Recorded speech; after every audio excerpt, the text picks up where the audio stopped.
এখানে একটি সার্কেল রয়েছে, দেখো সার্কেলের মধ্যে কতগুলি সংখ্যা রয়েছে ৮, ২৭, ৬৪, ১২৫, ২১৬ এবং এখানে কোশ্চেন মার্কস। এই প্রশ্ন চিহ্নে কত বসতে পারে? ৪, ৩০৫, ৩৪৩, ৭২৯। কোনো একটি নিয়ম মেনে এই সংখ্যাগুলি বসেছে ২১৬, ২৭, ৮, ১২৫, ৬৪, কোনো একটি নিয়ম মেনে হয়েছে এবং সেই নিয়মটি আমাদের বের করতে হবে। আর সেটা বের করতে পারলেই আমরা অনায়াসে বের করতে পারবো যে এই প্রশ্ন চিহ্নে এখানের মধ্যে কোন সংখ্যাটি বসবে। খুব ভালো মতো পর্যবেক্ষণ করো, দেখতে পাবে এই যে ৮ সংখ্যাটি কোনো একটি সংখ্যার কিউব, ২৭ এটাও কিউব, ৬৪, ১২৫, ২১৬ সবগুলি সংখ্যাই কোনো না কোনো সংখ্যার কিউব। দেখো ৮ কার কিউব? ৮ হচ্ছে ২-এর কিউব। ২৭ কার কিউব? ৩-এর কিউব। ৬৪ কার কিউব? ৪-এর কিউব। ১২৫ কার কিউব? ৫-এর কিউব। ৩টা ৫ গুণ করলে ১২৫ হয়, ৩টা ৬ গুণ করলে ২১৬ হয়। তাহলে এখানে কত হতে পারে?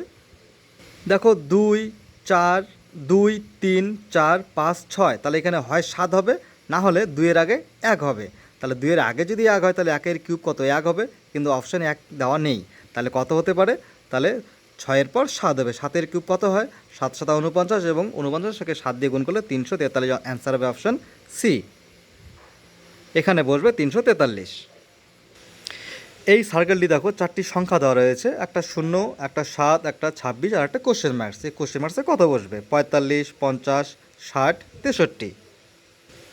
এই 0, 26, 7 এই তিনটি কোন নিয়ম মেনে হয়েছে? এদের মধ্যে কি সম্পর্ক রয়েছে? দেখো আমি যদি 1-এর কিউব দেই এবং 1 থেকে যদি 1-এর কিউব থেকে যদি 1 বিয়োগ করি তাহলে কত হবে? 1-এর কিউব 1 এবং সেখান থেকে যদি 1 বিয়োগ করি কত হচ্ছে? 0।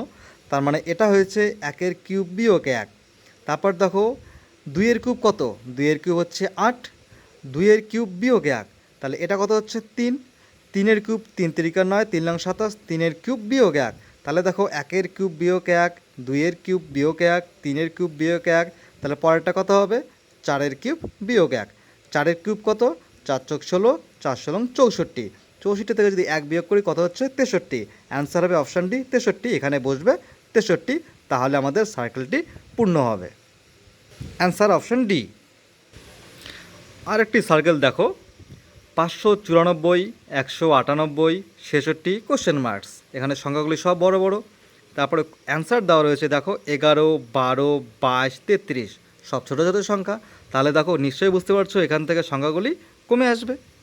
এখন আমাদের বের করতে হবে এই 594-এর সঙ্গে 198-এর কী সম্পর্ক, অথবা 594-এর সঙ্গে 66-র কী সম্পর্ক। তাহলে আমরা বের করতে পারবো 158-এর সঙ্গে এটা কী সম্পর্ক। এই কোশ্চেন মার্কসে বসবে উত্তরটি। দেখো তোমরা যদি এই 594-কে 3 দিয়ে ভাগ করো, 594-কে যদি তোমরা 3 দিয়ে ভাগ করো তাহলে আসবে 198। তারপরে এই 198-কে যদি তোমরা 3 দিয়ে ভাগ করো তাহলে আসবে 66। তাহলে এই 66-কে যদি 3 দিয়ে ভাগ করো তাহলে আসবে কত? 22। তাহলে এখানে অ্যান্সার হবে কত? 22, অপশান সি।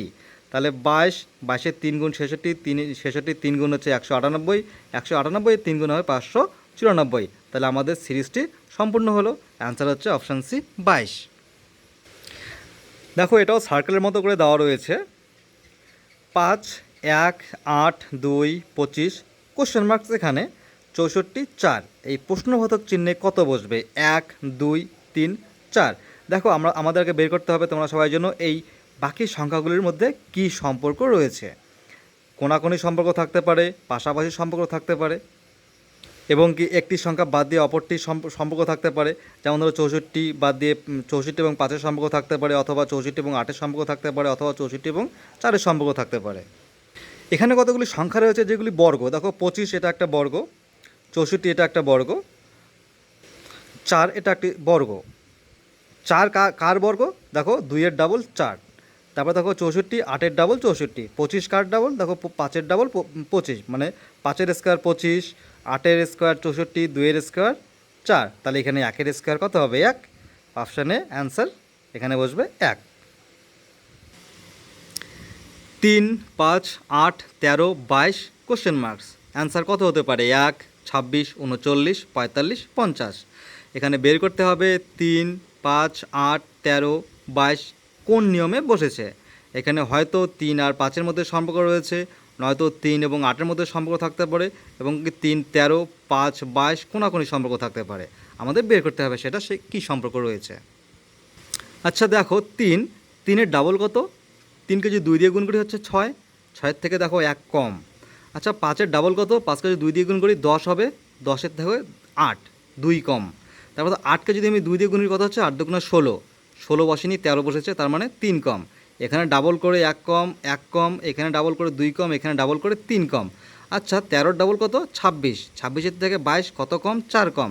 দেখো 13-র ডাবল 4 কম, তাহলে এটা কত হবে? নিশ্চয়ই এটা ডাবল হবে এবং কি 5 কম হবে। তাহলে 22-এর ডাবল কত হচ্ছে? 22-এর ডাবল হচ্ছে 44, এবং 44 থেকে তুমি যদি 5 বিয়োগ করো তাহলে কত হচ্ছে? 44 থেকে 5 বিয়োগ করলে অ্যান্সার হবে 39।